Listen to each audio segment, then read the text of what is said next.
سڵاوتان لەبێت هاوڕێیان من خەندەم لەم ڤیدیۆ باسی لێکچەری دومی Health and Disease in the Population تان بۆکەم کە ئیش births, deaths and populations and uses of health information طبعا زەمەیە زۆر گرنگە هیوادارم سوودی هەبێت بۆتان.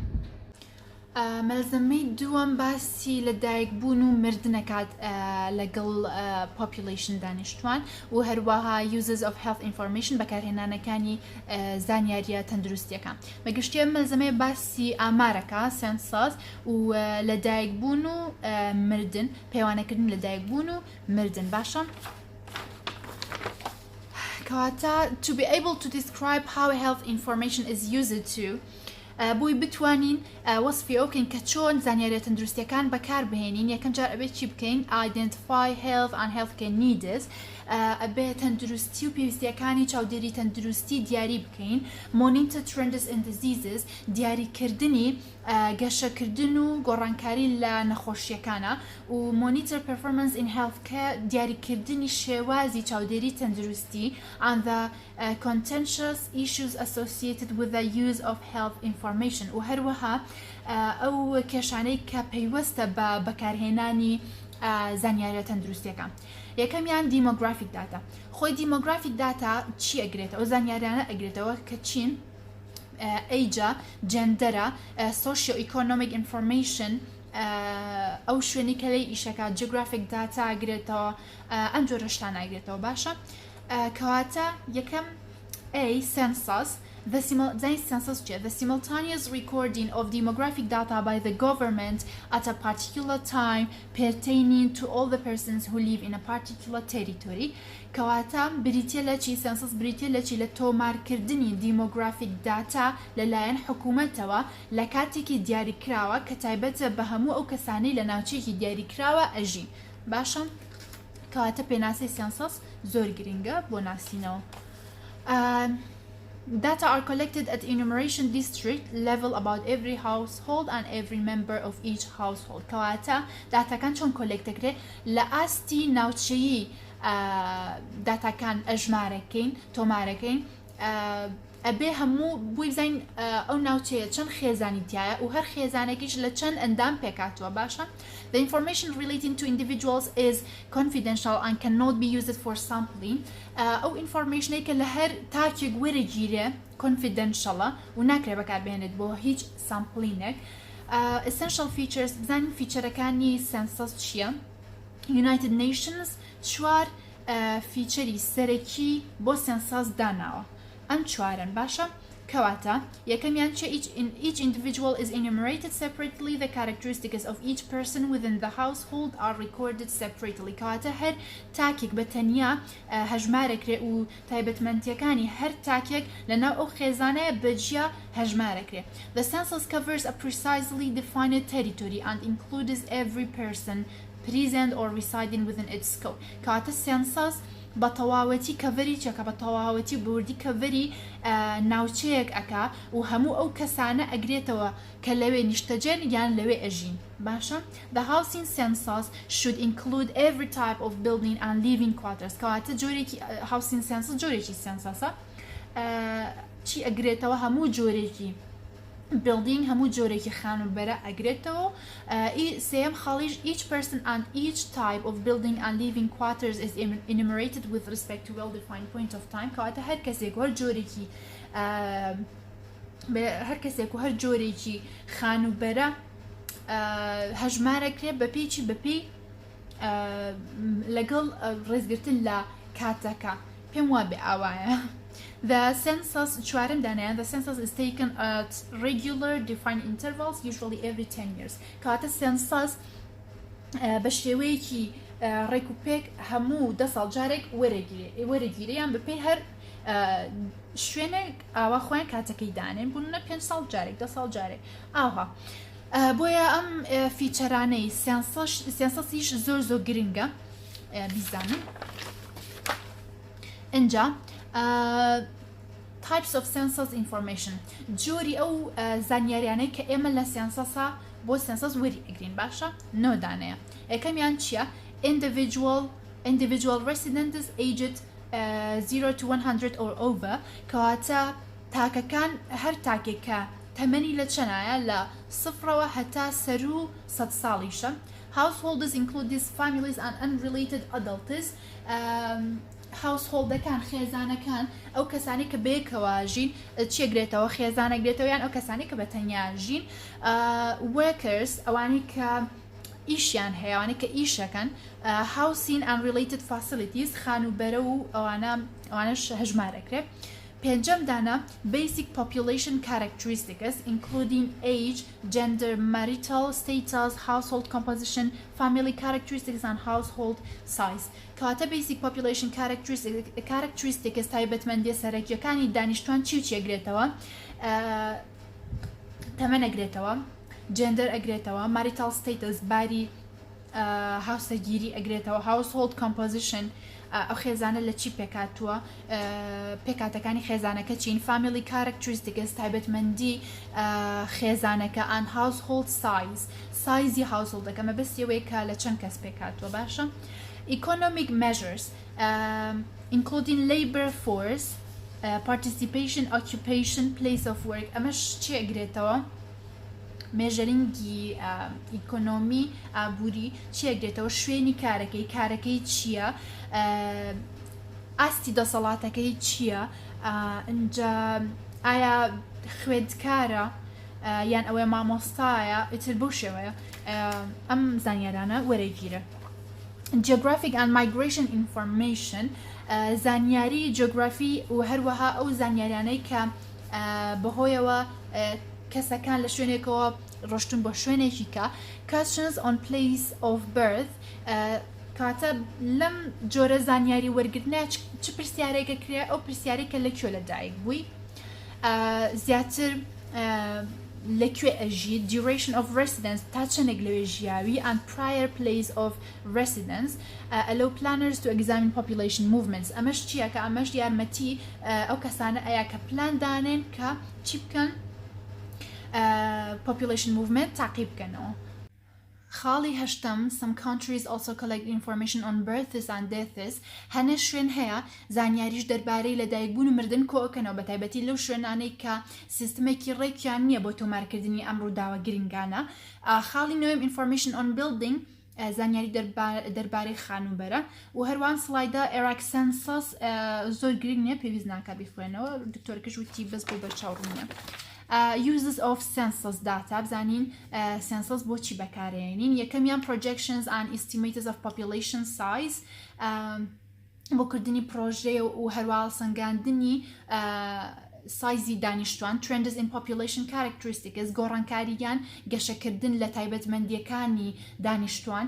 highlights regional differences دیاریکردنی جیاوازیە هەرێمیەکان. provides denominator data for planning services basic داتایەکمان پێیە بۆی پلاندا بنین بۆ کردنی خزمەتگوزاریەکان. population structure بزانین young, older, very older. family structure size و fertility و divorce لەگەڵ material deprivation و هەروە خاڵی B register of births, deaths and marriages. ئەم ڕەجیستریشنانە دەستوریە و لەلایەن کێواگرە لەلایەن تۆماری دەسەڵاتی ناوخۆیی. لە عێراق لەلایەن ڕەجیستریشن سنتەرەکانە لەلایەن ڕەجیستریشن سنتەرەکانەوە birth و death تۆمارەکرێن. ئەنجا بابێنە سەر birth rates. crude birth rate لەگەڵ fertility rate. crude birth rate چییە؟ کۆی ژمارەی ئەو لەدایکبووانەیە لە 1000 کەس لە population. باشە divided by the length of the period in years لە کاتێکی دیاریکراوە طبعا دابەشەکرێ. fertility rate چییە؟ کۆی ژمارەی ئەڤرێجی ژمارەی ئەو منداڵانەیە کە ژنێک ئەتوانێت بیان هێنێتە دنیاوە بە درێژایی ژیانی. باشە بەڵام با لە خۆمەوە هیچ نەڵێن لەسەر ئەم دوو خاڵە چونکە بەڕاستی زۆرلی تێناگەم. بەڵام fertility rate چۆن calculate دەکرێ بە کۆکردنەوەی age specific fertility rate لە کاتێکی دیاریکراوە calculate دەکرێ. باشە اینجا دوای ئەوە mortality داتایە. mortality data, death registration, تۆمارکردنی مردن, draft entries of death completed at the time of registration comprise کاتێ داخڵکردنی زانیاریەکانی دەربارەی ئەو زانیارانەی دەربارەی مردن چی ئەگرێتەوە, ئەو زانیارانەی کە پێویستمانە بۆ ئەوەی ئەم مردنە تۆمار بکەین چی ئەگرێتەوە. دوو خاڵە, personal information supplied by the informant, data from the medical certificate of cause of death, کەواتە personal informationی کەسەکە و هەروەها هۆکاری مردنەکەیە. The two-part medical certificate provides for کەواتە بزانین بۆچی ئەو داتایی کە هۆکاری مردنەکەی کۆیەکەینەوە. یەکەمیان events leading directly to death, ئەو ئیڤنتانێ ئەو ڕووداوانەی کە ڕاستەوخۆ ئەبنە هۆی مردنەکە. diseases which contributed but were not part of direct sequence leading to death, کەسەکە نەخۆشیێکی هەبوو بەڵام ڕاستەوخۆ نەبووتە هۆی مردنی کەسەکە. باشە هاندێک بۆ با بڵێین.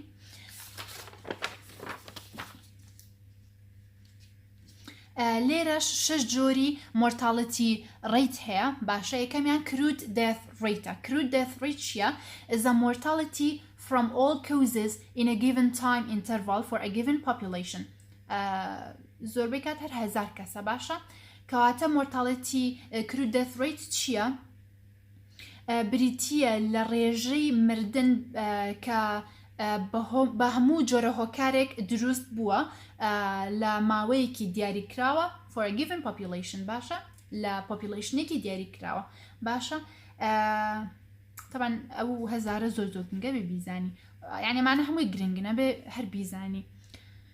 perinatal mortality rate, the summation of neonatal deaths and fetal deaths stillbirths per 1000 births. باشە کاتە perinatal mortality rate چییە؟ کۆکردنەوەی neonatal death لەگەڵ fetal deaths یان stillbirths لە 1000 لەدایک بوون. باشە 1000 لەدایک بوون. neonatal طبعا تازە لەدایک بووە. stillbirths یان fetal deaths ئەوە هێشتا ئەوەیە کۆرپەلەیە لەدایک نەبووە. کاتە کۆکردنەوەی ئەم دوانە چییە؟ perinatal mortality rate. infant mortality rate چییە؟ number of deaths among children less than 1 year of age during a given time interval. باشە کەواتە ژمارەی مردنی ئەو منداڵانەیە کە تەمەنیان کەمترە لە 1 ساڵ بە درێژایی given time interval لە ماوەیەکی دیاریکراوە divided by the number of live births during the same time interval. کەواتە چۆنە infant mortality rate چۆنە؟ ژمارەی ئەو منداڵانەی کە مردون و تەمەنیان کەمترە لە 1 ساڵ لە given time intervalە دابەشی چیەکەن؟ دابەشی ژمارەی ئەو لەدایک بووانە لە هەمان ماوەدا. باشە دوای ئەوە maternal mortality rate مان هەیە. maternal mortality rate, number of deaths assigned to pregnancy related causes during the given time interval divided by the number of live births during the same time interval per ئەمە زۆر گرنگە per 100,000 people. کەواتە maternal mortality rate چییە؟ بریتیە لەو مردنانەی کە بەهۆی هۆکارەکەی چییە؟ pregnancy بووە. باشە بەهۆی کەوزەکانی pregnancy بووە لە ماوەیەکی دیاریکراوە دابەشی ژمارەی لەدایک بووەکانیەکەین لە هەمان کاتا لە هەمان مەودایە. case fatality rate, a number of death from specific disease دابەشی چەکەین all number of that cases. باشە ژمارەی ئەو مردنانێک کە بەهۆی نەخۆشیێکی دیاریکراوەوە ڕوویاوە دابەشی چیەکەین؟ دابەشی هەموو کەیسەکانیەکەین. باشە age specific death rate, the total number of deaths per year per 1000 persons of a given age. کاتە age specific death rate چییە؟ بریتە لە کۆی ژمارەی ئەو مردنانەی لە ساڵێکە ڕوویاوە لە 1000 کەس لە دانیشتوانەکە لە ئەیجێکی دیاری کراوە. بۆ نمونە ژمارەی ئەو کەسانەی کە ژمارەی مردنی ئەو کەسانەی کە 20 ساڵن لە ساڵێکە چەند کەس مردووە. ئەوها use of mortality data. بزانی مۆرتاڵیتی داتامان بۆ چیە پلانین بۆ پلانە public health monitoring دیاریکردنی تەندروستی گشتی research as an outcome indicator for health care بۆ ئەوەی ئیندیکیتەرێکە بۆ چاودێریکردنی تەندروستی epidemiologists are particularly interested in the rate of epidemiologistەکان زیاتر چیان پێ باشە ڕێیتی stillbirth and infant deathەکانیان پێ باشە بۆچی لەبەرەوەی sensitive هەستیارە indicator of the general health ئیندیکیتەرێکی دیاریکەرێکی هەستیارە بۆ تەندروستی گشتی دانیشتوان and also reflect the quality of child health services و هەروەها ڕنگدانەوەی چیە هەروەها ڕنگدانەوەی quality خزمەت گوزاریە تەندروستیەکانی منداڵە باشە comparison between countries and trends over time are of special interest و هەروەها mortality داتاش بۆچی بەکارێنین بۆ جیاوازیکردن لە نێوان countries و هەروەها بزانین جیاوازی و گۆڕانکاریان گەشەکردنەکان چین باشە ئەوە morbidity data طبعا ئەمەش هەر گرنگە ئەکرێ بەڵبژاردن بێتەوە یان ئەوەیە بڵێ بینوسێ morbidity data morbidity چیە any departure subjective or objective from a state of physiological or psychological well-being باشە هەر لادانێکە جا feeling بێ یان fact بێ subjective بێ یان objective بێ لەباری physiology و psychology باشە in this sense sickness illness and morbid condition are similarly defined باشا كات لم كيسي على morbidity مبستي چه مبستي نخوشي كان باشا The WHO expert committee on health statistics noted كاتليريا morbidity could be measured in terms of 3 units morbidity چۆن توانین measure بکەین بە 3 unit باشە یەکەم یان persons who were ill ئەو کەسانی کە پێشتر نەخۆش بوون the illnesses periods or spells of illness that these persons experienced ئەو نەخۆشیانەی کە ئەم کەسە experience کردووە ئەزموونی کردووە the duration of these illnesses durationi نەخۆشیەکان باشە کاتی نەخۆشیەکان اینجا B cancer registration hospitals have a non-statutory responsibility to register cancer patients with their regional registers کاتە هۆسپیتاڵەکان ناتوانن ئەو ئەرکە دەستوریان نییە کە cancer patientەکان تۆمار بکەن the office for national statistics collects the data from the regional registers and notifies the registers of any cancer deaths کەواتە نووسنگەی ئاماری نەتەوەیی office for national statistics داتاکان لە regional registerەکان کۆ کاتەوە و ئەگەر یەکێک بەهۆی کانسەرەوە بمرێ ئەو کاتە ئەو نۆتیفایەکە باشە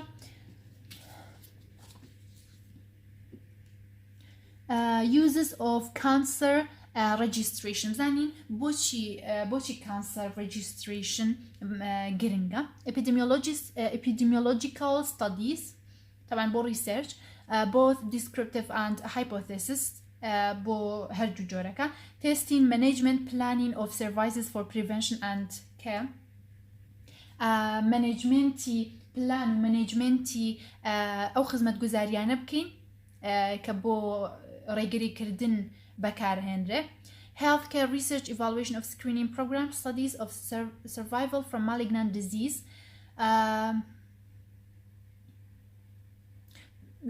بەڕای خۆم نازانم هەز ناکەم ئەم سێ خاڵە زۆر گرنگ بێ بەسەر کەسێکتان بیخوێنەوە لێی تێگەن بۆی با کاتی پێوە نەکوشین communicable diseases طبعا ئەمەش دوو جۆرە notifiable non-notifiable notifiable communicable diseases ئەمانە سی جۆرن باشە this should be notified to the proper officer of the local authority who is usually the local directorate of health بەڕاستی من ئەم شتانەشم پێ گرنگ نییە بەڵام بە هەر بێڵم ئەم جۆرە دزیزانە بەکی ئەوترێ نۆتیفای کە ئەکرێ پرۆپەر ئۆفیسەر فەرمانبەرێک لەکوێ لە local authority دەسەڵاتی ناوخۆیی who is usually the local directorate of health کە بەڕێوەبەرایەتی تەندروستی ناوخۆیی لەوێ ئیشەکە پێویستە بەو بوترێ و ئەم خشتەیەش notifiable communicable disease كان من پێم وان نییە بەڕاستی گرنگ بێ بەڵام هەر بۆ ئاسوودەیی خۆتان ئەتوان سوورەکان لەبەرکەن یان ئەوانەی کە ئاسانە بۆ نمونە ئەم تیتانەس تایفۆس فود پۆیزنەوەوانە ئەتوان لەبەریکەن. Notification is a statutory obligation for all doctors. کەواتە notification چیە پابندبوونێکی دەستوریە بۆ هەموو دکتۆرەکان and enables appropriate action to be taken to reduce infection among other people. کەواتە ئەمە ژواکە کە تۆ نۆتیفای ئەم نەخۆشیەکەی ئەمە ژوا ئەکات کە ئاکشنێکی گونجاو بکرێ بۆ ئەوەی توشبوون کەم ببێتەوە لەناو خەڵکەکانی تر. خاڵی دی immunization and vaccination. Data on vaccination coverage are collected by the unit of expanded program of immunization.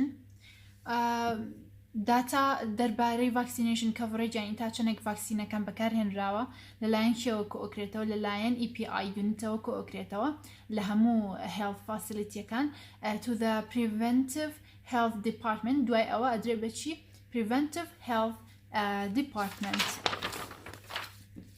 ئەو ئینفۆرمێشنانەی کە لە کاتی ڤاکسینەیشنە کۆکرێتەوە چییە؟ The doses of each vaccine given to children, women and other individuals. دۆزی هەر ڤاکسینێک کە دراوە بەچی دراوە بە منداڵ یان هەر ئیندیڤیدوالێکی تر هەر تاکێکی تر. Vaccine dispense per month. لە ماوەی مانگێکا چەندێک ڤاکسین دابەش کراوە. Vaccine coverage چەند کەس وەریان گرتووە. Wastage of vaccine تا چەندێک ڤاکسین بەفیڕۆدراوە باشە تەوانە ئەمەش گرنگە و ئاسانیشە شتێکی وایتیانە. خاڵی پێنجەم NHS activity data. ئەمەش سێ خاڵە. Hospital services چیە bed use, waiting list, outpatient sessions, inpatient discharges, deaths and day cases by specialty. باشە